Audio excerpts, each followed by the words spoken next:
Bonjour frères amis, frères et sœurs, heureux de vous retrouver en ce premier jour de la semaine pour louer notre Dieu, pour l'adorer, aussi pour entendre sa parole. Durant toute la semaine, nous sommes nourris de cette parole et ensemble nous allons partager quelques versets et trouver ainsi encouragement, instruction pour notre vie. Alors je vous invite de prendre avec moi le texte qui se trouve dans Luc chapitre 12, versets 35 à 48. Luc chapitre 12, versets 35 à 48.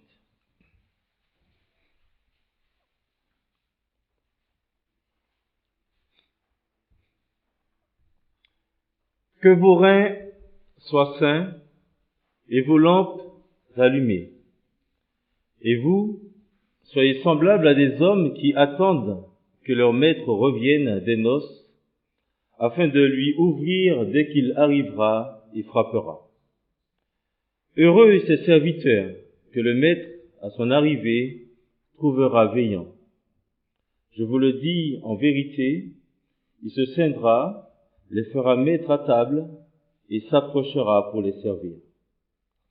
Qu'il arrive à la deuxième ou à la troisième veille, heureux ses serviteurs s'il les trouve veillants. Sachez-le bien, si le maître de la maison savait à quelle heure le voleur doit venir, il veillerait et ne laisserait pas percer sa maison.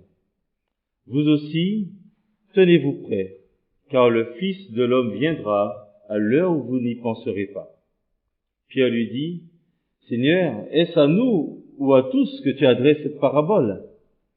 Et le Seigneur dit, quel est donc l'économe fidèle et prudent que le maître établira sur ses gens pour leur donner la nourriture au temps convenable? Heureux ce serviteur que son maître à son arrivée trouvera faisant ainsi. Je vous le dis en vérité, il l'établira sur tous ses biens. Mais si ce serviteur dit en lui-même, mon maître tarde à venir, s'il se met à battre les serviteurs et les servantes, à manger, à boire et à s'enivrer, le maître de ce serviteur viendra le jour où il ne s'y attend pas, et à l'heure qu'il ne connaît pas, il le mettra en pièces, et lui donnera sa part avec les infidèles. Le serviteur qui, ayant connu la volonté de son maître, n'a rien préparé et n'a pas agi selon sa volonté, sera battu de grand nombre de coups. Mais celui qui, ne l'ayant pas connu, a fait des choses dignes de châtiment, sera battu de peu de coups. On demandera beaucoup à qui l'on a beaucoup donné, et on exigera davantage de celui à qui l'on a beaucoup confié.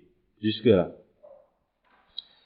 Alors, dans les versets qui précèdent ce texte, Jésus encourage ses disciples à ne pas s'inquiéter pour les choses de la vie, ne pas s'inquiéter pour la nourriture, les vêtements, etc. Car, dit-il, ce sont les païens du monde qui les recherchent.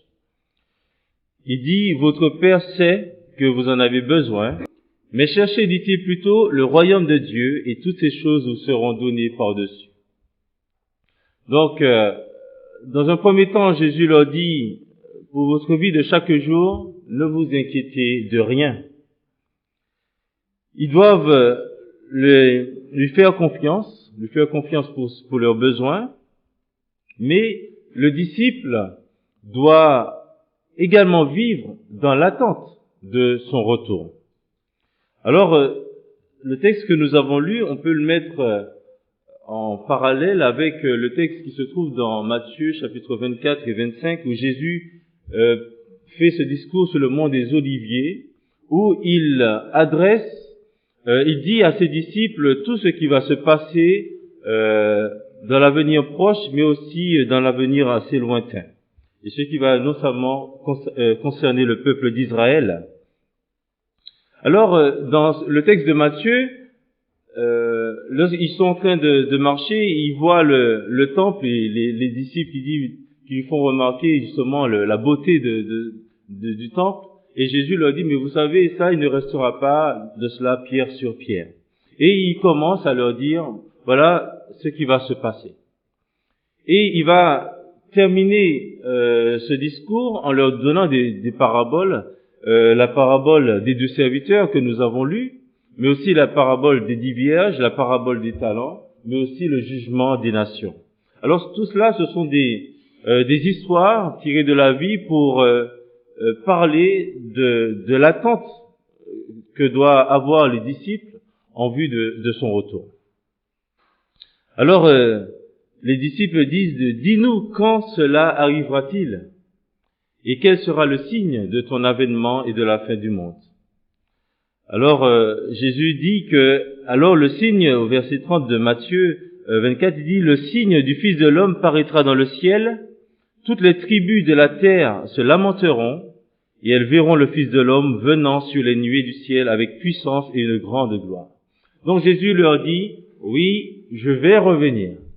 Et les disciples devaient vivre avec cela, avec cette pensée, le Seigneur va revenir, mais le Seigneur dit, nul ne sait à quel moment. En attendant, soyez vigilants, veillez et soyez prêts.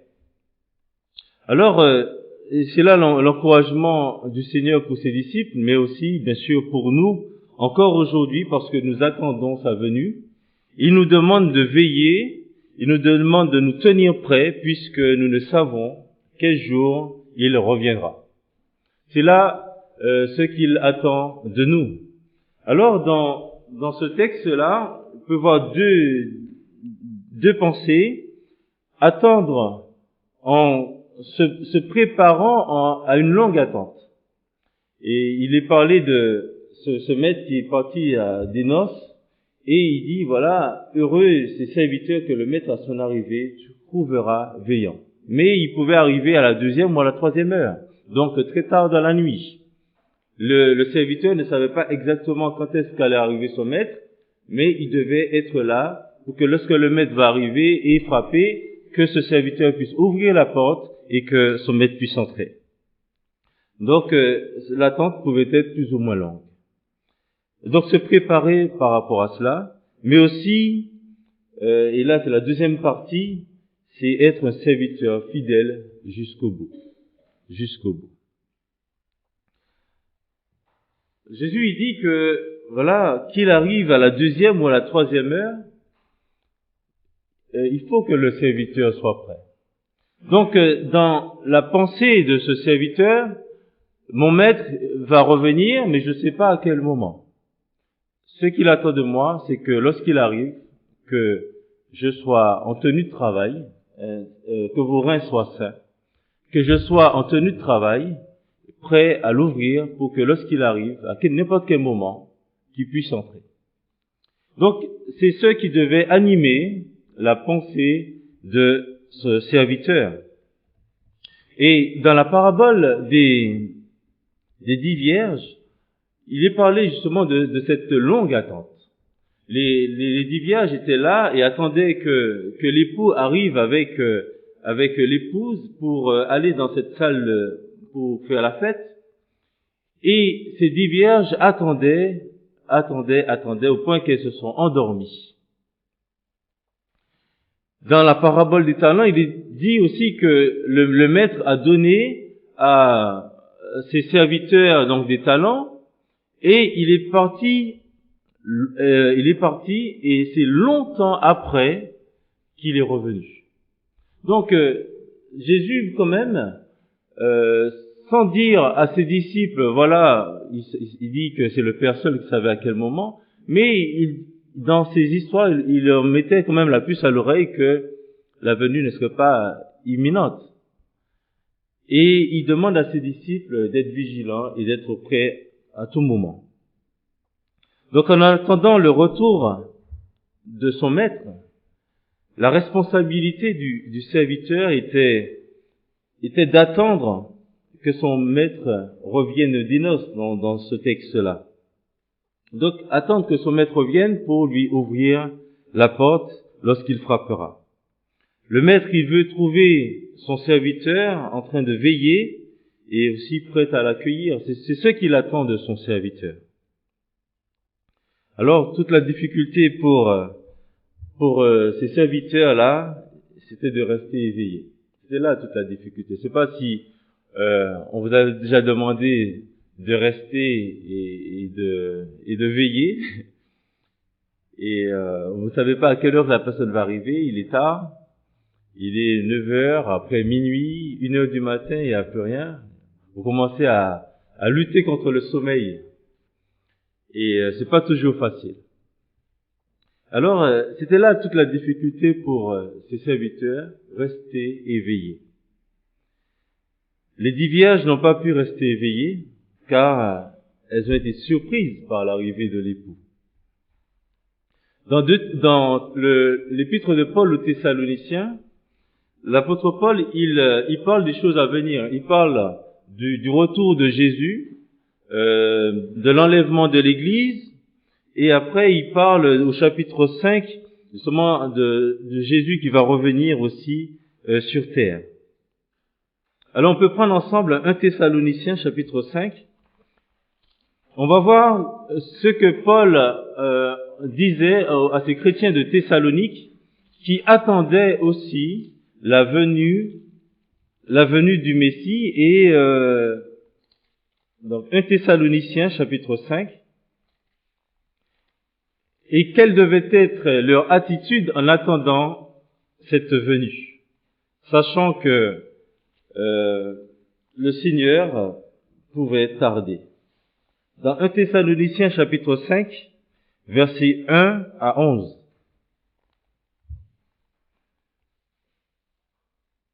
Pour ce qui est des temps et des moments, vous n'avez pas besoin, frères, qu'on vous en écrive, car vous savez bien vous-même que le jour du Seigneur viendra comme un voleur dans la nuit. Quand les hommes diront paix et sûreté, alors une ruine soudaine les surprendra, comme les douleurs de l'enfantement surprennent la femme enceinte, et ils n'échapperont point. Mais vous, frères, vous n'êtes pas dans les ténèbres pour que ce jour vous surprenne comme un voleur. Vous êtes tous des enfants de la lumière et des enfants du jour. Nous ne sommes point de la nuit ni des ténèbres. Ne dormons donc point comme les autres, mais veillons et soyons sobres. Car ceux qui dorment, dorment la nuit, et ceux qui s'énivrent, s'énivrent la nuit. Mais nous qui sommes du jour, soyons sobres, ayant revêtu la cuirasse de la foi et de l'amour, et ayant pour casque l'espérance du salut. Car Dieu ne nous a pas destinés à la colère, mais à la possession du salut par notre Seigneur Jésus-Christ, qui est mort pour nous, afin que soit que nous veillions, soit que nous dormions, nous vivions ensemble avec lui. C'est pourquoi exhortez-vous réciproquement et édifiez-vous les uns les autres, comme en réalité vous le faites. Donc, Paul, il rappelle aux Thessaloniciens qui attendaient le retour du Seigneur, et même pour certains, ils pensaient que le retour était tellement imminent qu'ils ont arrêté de travailler, ils ont commencé à vivre dans la futilité, et Paul les reprend et leur dit, voilà, vous n'avez pas, ne vous endormez pas. Ne vous endormez pas. Il leur demande de veiller, il leur demande d'être sobre. Et c'est là comment se préparer en vue d'une longue attente. Veiller et être sobre. Et il dit, le disciple doit utiliser au fait les armes qu'il a reçues. Et ces armes sont donc la cuirasse de la foi et de l'amour, ainsi que le casque du salut. Il faut entretenir sa vie spirituelle. Il faut entretenir cette vie intérieure, sa relation avec Dieu, pour tenir suffisamment longtemps jusqu'à ce que le Maître revienne. Et c'est là les 3 points qu'il donne, la foi, l'espérance et l'amour, si on veut rester éveillé spirituellement. La foi, le le chrétien est sauvé par la foi, mais il doit aussi vivre par la foi et tenir ferme dans la foi pour pouvoir résister aux tentations. Dans 2 Corinthiens, l'apôtre Paul, il dit au chapitre 5, « Nous sommes donc toujours pleins de confiance et nous savons qu'en demeurant dans ce corps, nous demeurons loin du Seigneur, car nous marchons par la foi et non par la vue. » Et lorsqu'il parle de cette confiance et de cette foi qu'ils ont dans le Seigneur, qui fait qu'ils vont marcher, il va avancer par la foi, et il sait aussi que même si ce corps se détruit, il sait que il a aussi une tente qui n'est pas faite de main d'homme, qui l'attend. Et donc il va vivre avec cette perspective, cette foi, et c'est ça qui va l'aider à, jour après jour, à assurer ce que le Seigneur attend de lui. Avoir la foi, c'est croire dans les promesses de Dieu, croire dans son plan pour notre vie. De la même façon qu'Abraham aussi, la Bible dit qu'il fut fortifié par la foi, dans Romains chapitre 4, donnant gloire à Dieu et ayant la pleine conviction que ce qu'il promet, il peut aussi l'accomplir. Donc, jour après jour, dans notre vie, c'est cette foi-là que nous devons entretenir. Nous devons nous appuyer sur cette foi pour pouvoir rester éveillés. Et c'est en s'appuyant sur les promesses de Dieu, en s'appuyant sur ce qu'il a en vue pour nous, que nous allons rester éveillés. La foi, mais aussi l'amour. Le chrétien qui a connu l'amour de Dieu, qui a connu l'amour que Dieu a eu pour lui lorsque il a vu que Jésus est mort et a donné sa vie pour lui, doit non seulement, bien sûr, aimer Dieu, mais aussi aimer son prochain. C'est ce que l'apôtre Jean le dit dans 1 Jean chapitre 4, du verset 16.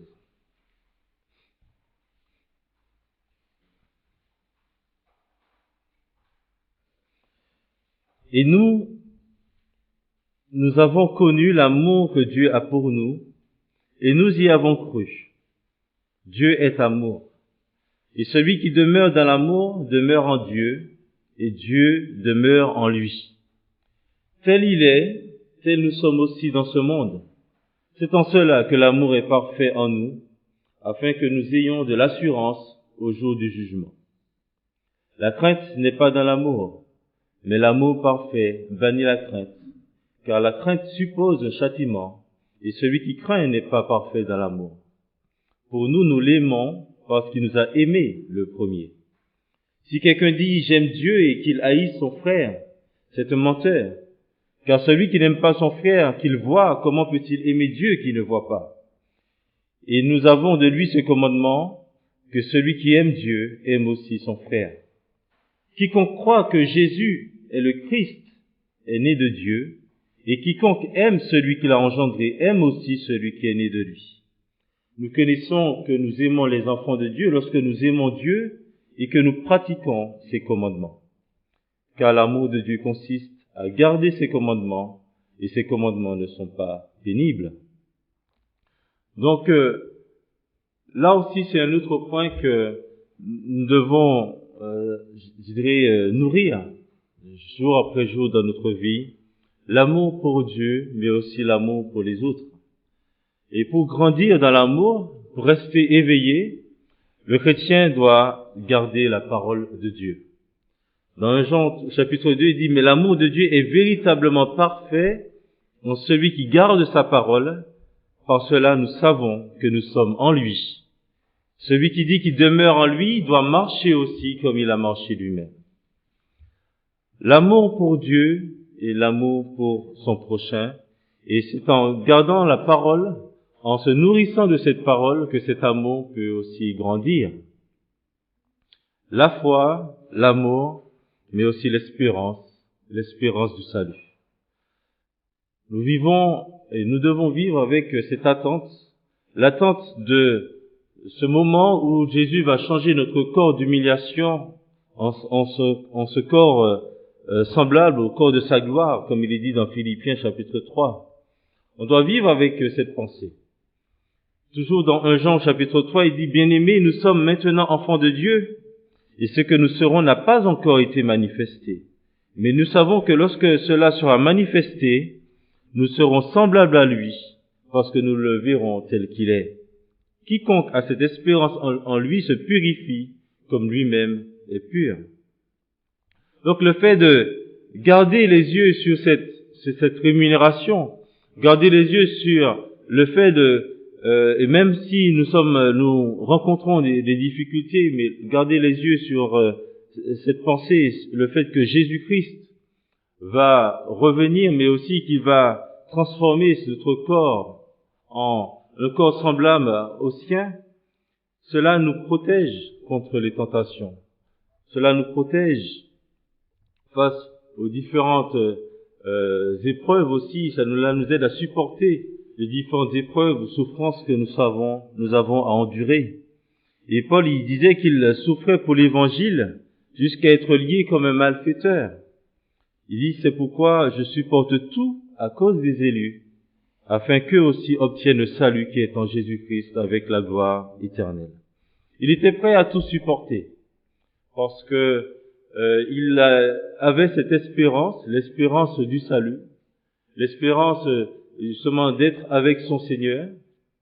Sa foi était ferme en Dieu, mais aussi son amour pour les autres le poussait à agir aussi pour les autres, malgré le prix que ça lui coûtait. Un commentateur dit, quand la foi est faible, l'amour se refroidit. Quand l'amour se refroidit, l'espérance se perd. Et quand l'espérance dans la promesse divine d'une gloire future est faible, les croyants sont vulnérables à la tentation et au péché. Donc il faut nourrir ces trois choses, la foi, l'espérance du salut et l'amour, pour pouvoir tenir jusqu'au bout, jusqu'à ce que le Seigneur revienne. Et dans la parabole des 10 vierges, ce qui distingue les 5 sages des 5 folles, c'était justement que les 5 sages, et c'est en cela qu'elles étaient sages, elles avaient pris leur lampe, elles avaient pris avec elles de l'huile en plus. Elles avaient mis dans des vases de l'huile. Donc elles avaient de quoi avoir suffisamment d'huile pour que, même si l'époux tardait à venir, mais qu'elles aient suffisamment d'huile. Et elles ne pouvaient pas partager l'huile qu'elles avaient avec les autres. Elles ne pouvaient pas. C'était pas de l'égocentrisme. Elles ne le pouvaient pas tout simplement parce que c'était chacun qui devait s'occuper de sa propre quantité d'huile. Et l'huile représente en cela justement c'est ce qu'il nous faut pour pouvoir garder notre lampe toujours allumée. Et c'est la foi, l'amour, l'espérance qui est en nous et que nous devons nourrir et que nous devons avoir en quantité pour pouvoir tenir jusqu'au bout. Et il y a des choses qui ne se partagent pas. Chacun doit veiller à ce qu'il ait suffisamment d'huile. Moi, je ne pourrais pas vous donner mon huile, je suis désolé. Et chacun doit se poser la question, mais qu'en est-il? Est-ce que j'en ai suffisamment avec moi? Ou est-ce que je suis comme ces folles qui n'ont pris juste un tout petit peu en espérant que, voilà, ça va suffire? Non, le Seigneur nous dit, vous ne savez pas quand est-ce que je reviens, veillez à avoir avec vous suffisamment d'huile. Et pour cela, nous devons, frères et sœurs, nourrir cette vie spirituelle, grandir dans ça, pour que nous puissions tenir ferme jusqu'au bout. Alors, Jésus, il dit que ce maître, là, si on revient sur notre texte, il dit au verset 37, « Heureux ces serviteurs que le maître à son arrivée trouvera veillant. Je vous le dis en vérité, il se ceindra, les fera mettre à table et se rapprochera pour les servir. » C'est extraordinaire.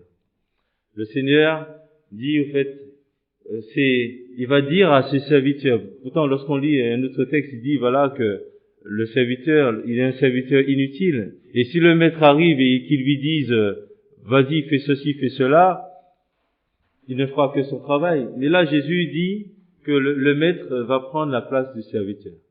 Et Jésus, c'est ce qu'il a fait. En venant sur cette terre, il a pris cette place de serviteur. Et il dit aussi que là, dans l'avenir, il va servir celui qui est resté fidèle jusqu'au bout. Donc c'est déjà une première chose, se préparer à une longue attente. Et cela passe essentiellement par le fait de nourrir sa vie spirituelle, grandir dans la foi, dans l'amour et garder cette espérance. En attendant le retour de notre Seigneur, nous pouvons veiller en étant un serviteur fidèle jusqu'au bout. Dans cette parabole, dans cette deuxième partie, le Seigneur parle il dit, quel est donc l'économe fidèle et prudent que le maître établira sur ses gens pour leur donner la nourriture au temps convenable? Quel est donc ce serviteur? Dans la parabole des talents, on voit que le maître confie des responsabilités à ses serviteurs. Là, le maître veut confier ses responsabilités à ce serviteur. Dans la parabole des talents, il y en a 3. À un, il va en donner 5, à un autre 2, à un autre 1 talent. Et il va partir, et lorsqu'il va revenir, il va voir comment ses serviteurs ont travaillé, comment ils ont fait fructifier ce qui leur avait été donné. Le fait que le maître dise à ce serviteur, voilà, je te confie cela, parce que je te fais confiance. C'est un acte de confiance du maître envers les serviteurs. Et cette responsabilité confiée sera révélateur de la condition spirituelle du serviteur. C'est de la manière qu'il va gérer ce qu'on va lui confier, et sa gestion va révéler au fait l'état de son cœur. Donc le Seigneur dit, le maître, il confie des responsabilités, il part longtemps, et lorsqu'il revient, il veut qu'on lui rende compte de ce qu'on a fait des biens, mais après, c'est pas fini. Il dit, voilà, je vais te confier beaucoup plus. Donc si on comprend cela, c'est que le service que nous accomplissons aujourd'hui aura comme influence, aura comme fruit de pouvoir gérer autre chose dans l'avenir. Donc ce que nous faisons là maintenant, ça va révéler au fait l'état de notre cœur, et en fonction de cela, le Seigneur va nous confier soit plus ou moins dans l'avenir. C'est déjà un acte de confiance du Seigneur. Et la manière dont ce serviteur va accomplir son service permettra donc de connaître l'état de son cœur. Sommes-nous des serviteurs fidèles ou de méchants serviteurs? Et lorsque nous lisons ça, nous pouvons en tirer quelques caractéristiques du serviteur fidèle. Il fera ce que le maître lui a confié jusqu'à son retour. Parce qu'il dit, je vous le dis, heureux ce serviteur que son maître à son arrivée trouvera faisant ainsi. Donc jusqu'au bout, il va faire exactement ce que le maître lui a demandé. Et le fait que le maître tarde à venir ne le décourage pas, mais il manifeste une certaine crainte.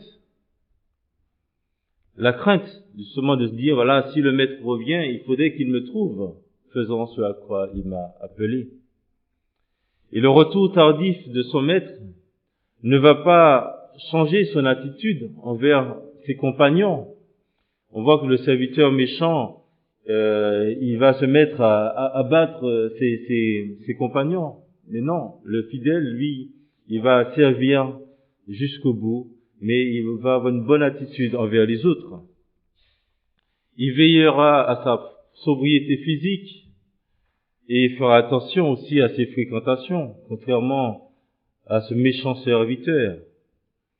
Il ne sera pas non plus surpris lorsque son maître reviendra. Il ne sera pas surpris. Donc on a l'impression que le retour tardif du maître, donc de Jésus, est comme une période d'essai avant l'embauche définitive. On a l'impression que c'est une période d'essai. Le Seigneur cherche des serviteurs fidèles qu'il veut établir sur tous ses biens, lorsqu'il établira son royaume. Et dans le jugement des nations, le Seigneur dit qu'on va régner aussi avec lui dans les textes dans l'Apocalypse. Et donc nous aurons un rôle à jouer pendant ce règne millénaire. Mais la responsabilité que nous aurons à l'avenir sera fonction de la manière que nous aurons géré les dons qu'il nous aura donnés maintenant. Du reste, ce qu'on demande des dispensateurs, c'est que chacun soit trouvé fidèle.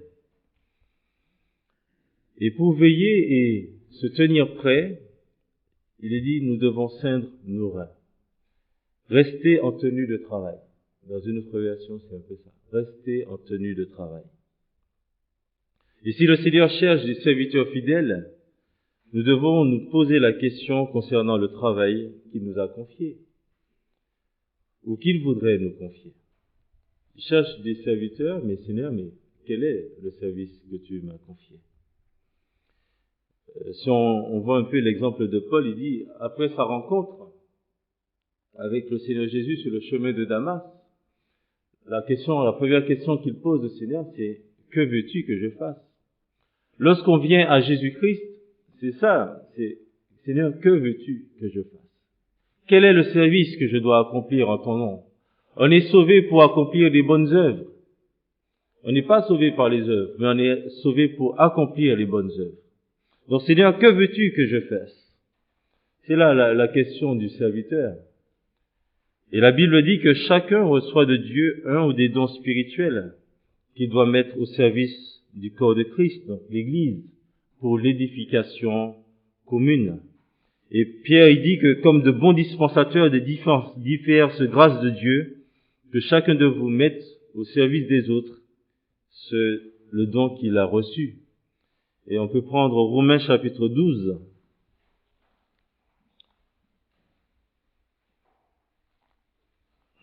Romains chapitre 12, verset 4.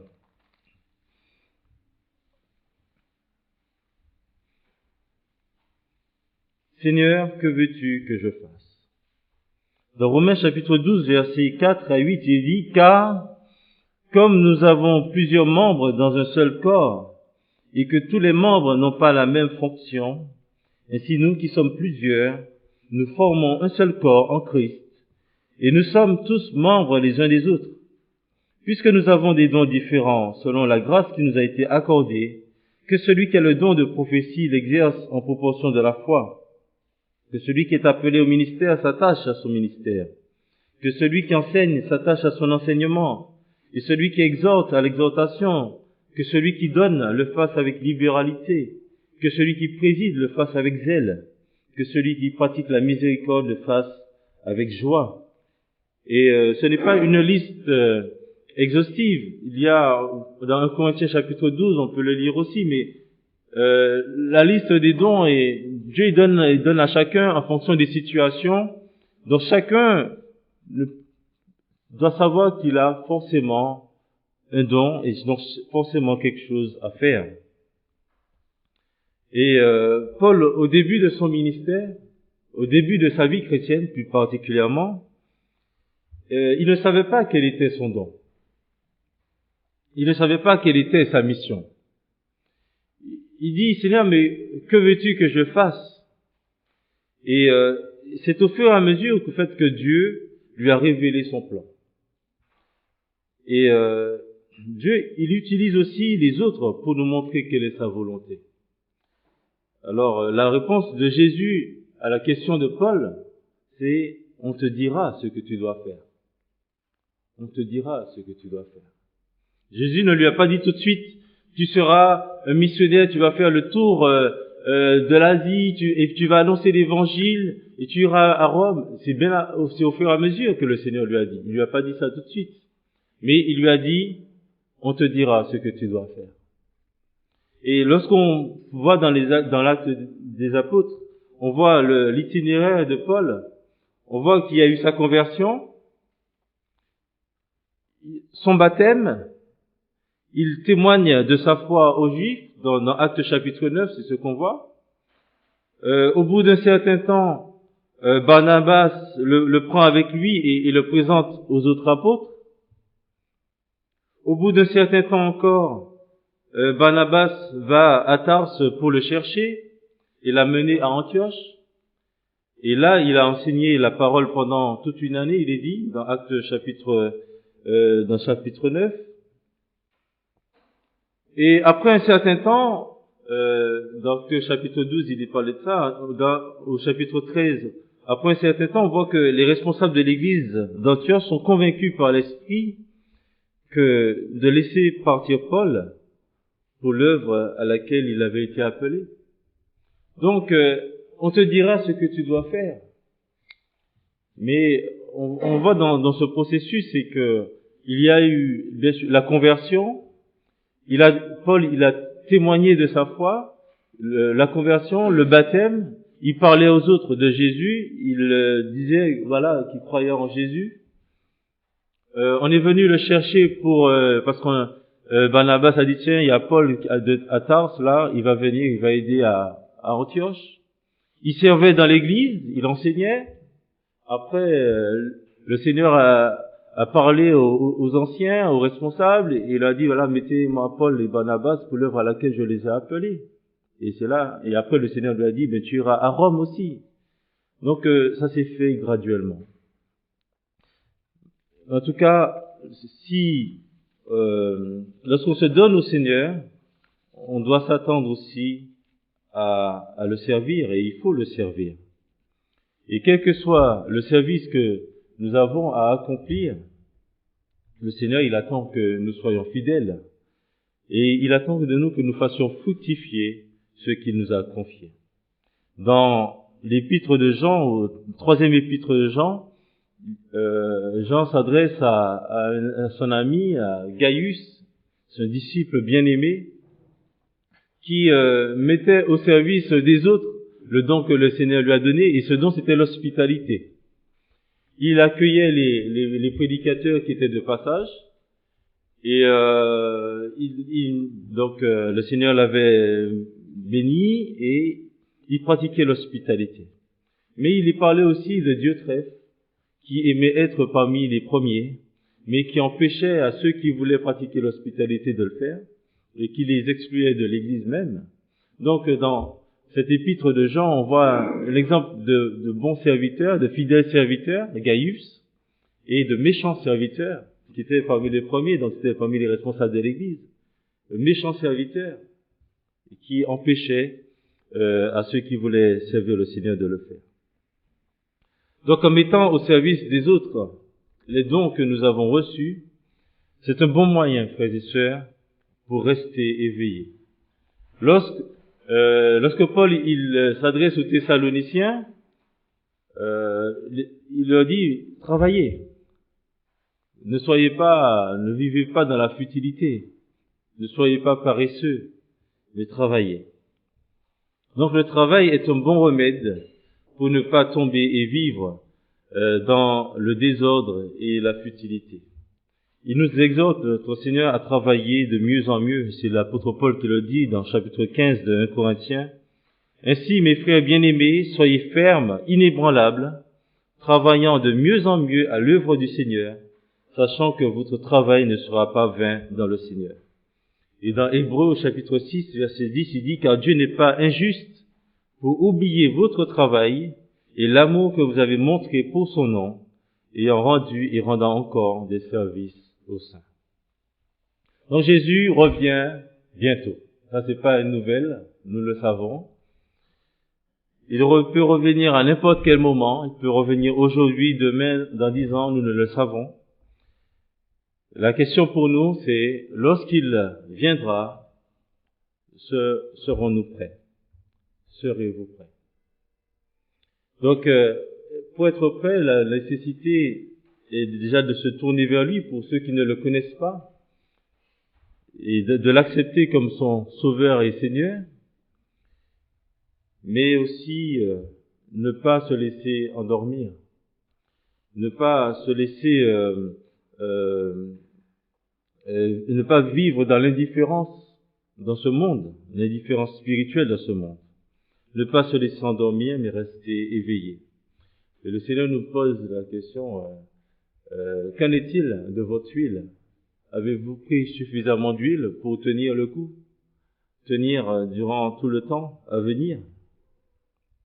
Alors posons-nous cette question, qu'en est-il de ma foi, de ma vie avec le Seigneur, de mon amour pour lui?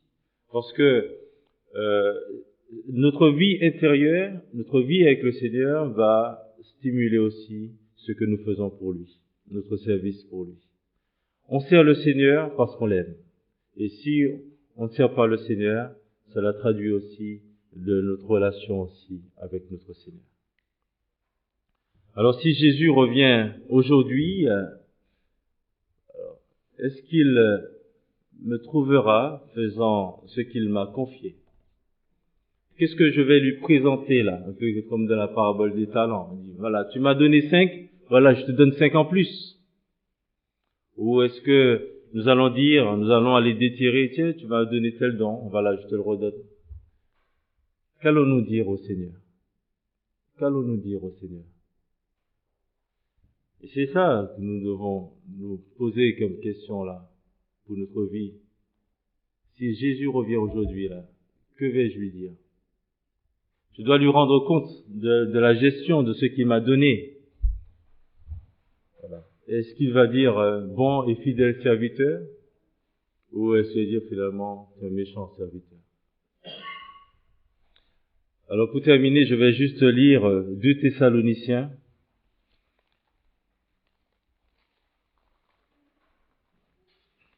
2 Thessaloniciens au chapitre 3.